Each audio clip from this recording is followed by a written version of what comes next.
身为台湾人，我们现在更需要了解到底发生什么事情。只要你不站出来，中共就已经赢了。不可以有这样的事情发生，是不可以的，不可以的。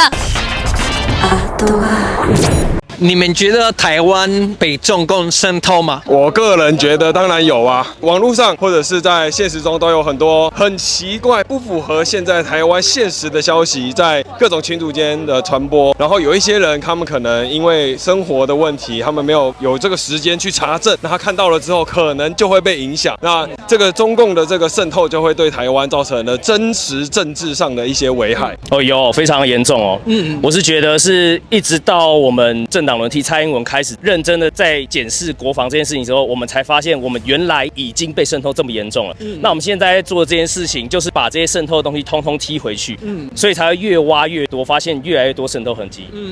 所以你觉得是媒体，但是除了媒体之外，还有其他的地方你看到可能台湾是被渗透吗？我觉得中共的渗透除了讯息之外，它更重要的是利用各种组织或者是各种的利益结合，来把这些团体结合起来，然后让我们的台湾人不得不往那边走。举例而言，像是公庙的补助，或者是那些甚至慈善团体的补助，他们利用这些邀请过来来看看我们大中国的好，利用这种常年的补助，然后俗称的养套杀，来让这些团体不得不跟着这个中共的政策走。所以这些团体他在面对台湾的政策的时候，他会选择晋升。那中共要的只是我们台湾人不站出来，只要你不站出来，中共就已经赢了。你哪里看到我们被渗透？第一个的话，我觉得网络空间是一个最主要的战场，然后再来的话就是在地协力者，其实有很多迹象可以发现，中共他那边的一些央媒的资讯会瞬间被转发到台湾来，然后经由某一些在地政党，也就是国民党，瞬间马上扩散。所以我非常合理怀疑，他们内部可能也有一些通道已经被渗透了。我不能说全部人，但是这个管道很显然是非常畅通的。那你觉得我们被渗透，他们的目标是什么？他目标当然就是把我们整个国力给降低，好比说把我们从内部开始渗透，变成一个烂橘子。一个烂橘子，在手劲再差的人都捏得烂，但是当我们是一个很坚强的凤梨的时候，他手劲再怎么强，就是捏不爆我们。所以我们现在就是要阻止这个情况，已经很严重了。其实，不管在我们的网络社群，然后还有我们的工作、政治，甚至生活，其实基本上全部被渗透。现在的话，我是觉得他们有开始慢慢在借由一些。就是像网红什么之类的，然后开始慢慢渗透进来，我是觉得有的。我也同意。然后你们觉得渗透的地方除了网红之外，还有其他方面吗？最近会比较关注政治的话，那如果从他们的言论来说的话，我觉得也是有政治人物。对，然后还有可能 TikTok 或者是小红书也有，因为像我有一些朋友，他们会一直去看这些东西，他们都会跟我讲说，可能大陆哪些方面比我们好，可是事实上我并没有这样子觉得。对啊。所以你们觉得是有政治人物，有新媒体，哪传统媒体呢？虽然我有时候也会想说看比较亲红色的媒体，比如说像 TVBS 的话，所以我会去看他们的评论，就会觉得他们讲的很多都不是对的，就连同就是看他们的政论节目，有时候我也会觉得他们就是硬凹的那一种。而且我们在下班就都会看新闻台，然后发现有一些东西我明明就在这里，可是那一个新闻台居然都没有播，我觉得这个东西有点夸张。是台湾大事吧？可是没有播耶，有播的东西好像又不是真的。你说断章取义吗？还是说好像被拿掉，就是没有当这回事的？身为台湾人，我们现在住在这里，我觉得更需要去了解真的到底发生什么事情，也是因为我今天想要走出来的原因。你们知道馆长最近说，如果大罢免有成功，我们会面对战争，你要跟他说了什么？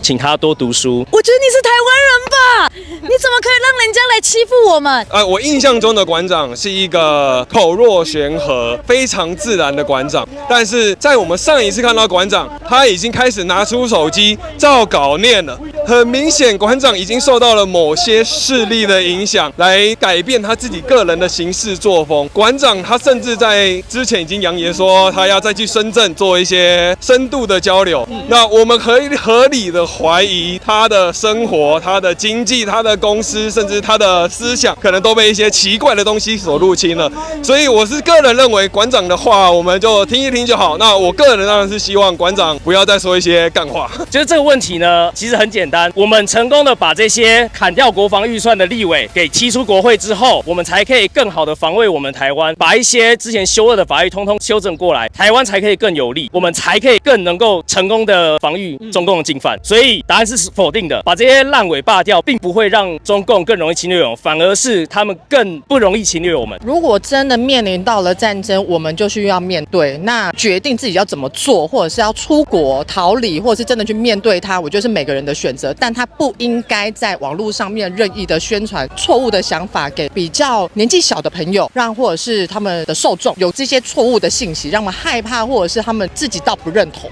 对，我觉得这很糟糕。你觉得罢免的后果是战争，是错误？你觉得为什么是错误？目前最担心的是罢免之后，我们是否被恶意的报复。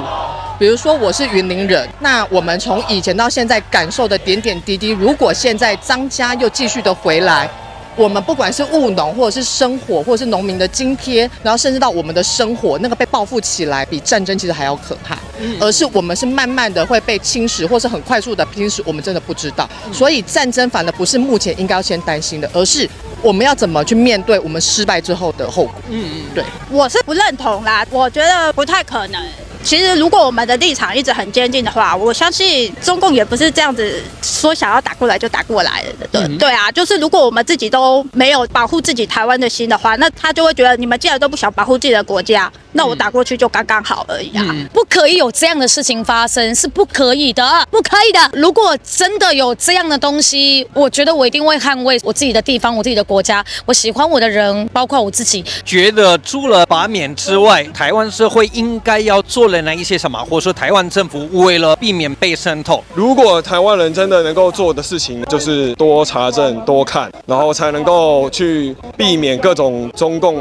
的资讯或者是组织性的入侵。当然，这对台湾人来说非常的困难，因为这些资讯的查证其实并没有到那么的容易。那无论是在经济上或者是组织上，我们要真的跟中国脱钩，其实也没有那么的容易。台湾人的坚韧一定可以站出来对抗这个邪恶的中共政权。除了罢免之外，有一些法律真的要把它加强，比如说之前有要修的那个数位中介法，因为其实数位中介法就可以很好的去对应到网络空间的渗透，但是依照现在国会这个态势，什么事情都是做不了的。我们能做的就是先把这些立委给罢掉，我们才可以让国会正常，才可以让我们整个法治环境给正常化。除此之外的话，就只能靠我们公民自己的力量。像是我就有参加很多的民防活动，自己也有考到1级医疗执照，跟我准备我自己的避难包，这个方面是我自己能做的。那另外能做的就是像今天来上街头支持整个罢免活动。我觉得最主要是我希望我们台湾可以像美国这样，或像韩国，我们尊重我们的军人，我们知道从军的努力跟他们的付出，然后我们去爱国，自主性的我去保护我们的国家，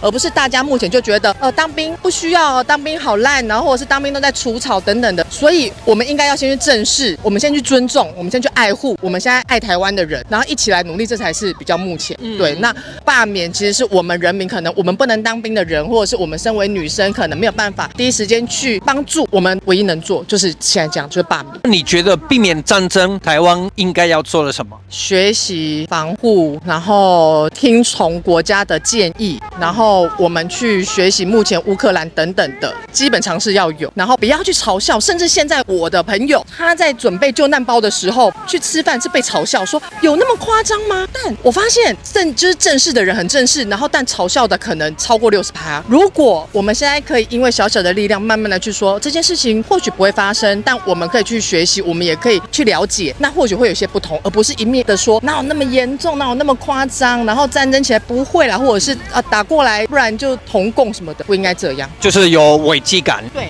我们要有学习，然后危机感，不是一昧的就觉得没什么大不了，或者是说没那么严重，都是国家在渲染，这是一个非常糟糕的事情。我常常会提到这些议题，我看到很多人会觉得还好吧，到目前为止没有发生什么，所以很多台湾人会觉得应该不会发生什么吧。其实曾经有一度，我有迷上了一小阵的抖音，然后抖音那时候他其实不会跟你说两岸的问题，他会跟你说，其实战争不会发生，我们生活还是很和了？我们慢慢的去互相交流，也没什么不好。然后有一度我真的觉得好像真的是这样。那直到朋友点醒我说，其实这就是统战，我才去反省跟思考，我才发现，对我被统战了。但我觉醒了，可是我相信很多人可能没有觉醒，他们还是觉得啊，我们慢慢的交流，蓝岸教是好的啊。可是其实不管在台湾的农业、制造业，到甚至的各产业别，大家都知道他们是怎么侵略，他们是怎么占有。比如说以制造业来说，我之前听过老板一个案子，就是他曾经中国有跟他订了100台机器，然后他就说你先交1台机器给我，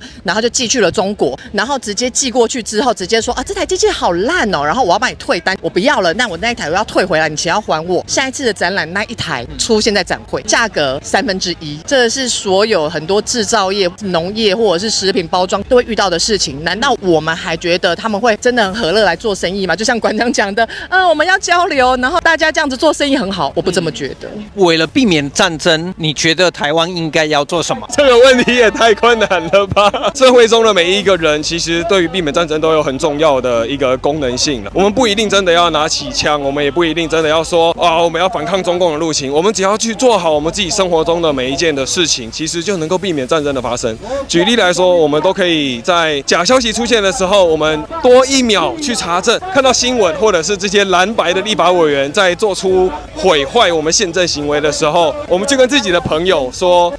不一定是这个样子哦。像我是这个永角组的领队，那大家一起走的时候，有一些人他们就说出一些令人感动的话，他就说我用双脚陪我们走是最简单的事情啊，我什么都没有，但我有脚，我可以走路啊。我们让更多人走路出来，那媒体就会看见，世界就会看见台湾人对于这场罢免的诉求。所以真的不要觉得自己没有自信，每一个人都可以在反共这件事情上做出自己的努力。为了避免战争，我觉得内部的话，就如果我们刚刚讲的，要强化让我们自己国家体制正常化，全民都有民防的意识。除此之外的话，我们当然要跟国际上多多交流。然后我认为从蔡政府一直到现在，我们对国外一些交流都非常大的进步。好比说像之前嘛，美军退役中将就有来参加我们的汉光演习，我认为这是一个非常大的进步。美军他利用他的 know how 来教我们台湾如何去做自我防御的动作，这个绝对不是挑衅中共，因为我们没有要把飞弹射到他那边去，是他把人放过来，我们去射他们，所以这绝对不是挑衅中共的行为，所以这方面很大程度能够嚇阻中共解放军的进犯。